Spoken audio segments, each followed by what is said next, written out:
நோன்பை பொறுத்தவரையில் உடல் ஆரோக்கியமானவர்களுக்கு தான் அது கடமை. ஜகாத்தை பொறுத்தவரையில் அது வசதியுடையவர்களுக்கு கடமை.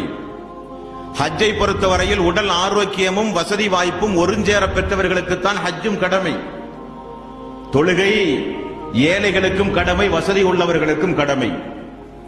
தொழுகை ஆரோக்கியமானவர்களுக்கும் கடமை, நோயுற்றவர்களுக்கும் கடமை.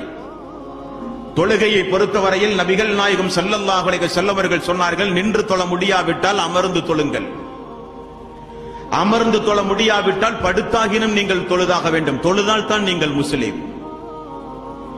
நீங்கள் பயணத்தில் இருந்தால் 4 ரக்காத்து தொழுகைகளை 2 ரக்காத்தாக குறைத்தாகினும் நீங்கள் தொழ வேண்டும். போர்க்காலங்களில் தாக்குதல் எதிர்த்தாக்குதல் நடத்தப்படுகிற போர்க்காலங்களில் கூட 1 ரக்காத்து தொழுகை கடமையாக்கப்பட்டிருக்கிறது. ஃபஜ்ரானாலும் லொஹரானாலும் அஸாரானாலும் மக்ரிபானாலும் இஷாவானாலும் 5 நேர கடமைகள் எல்லாம் 1 ரக்காத்தாக கூட போர் காலங்களில் நீங்கள் தொழுதாக வேண்டும்.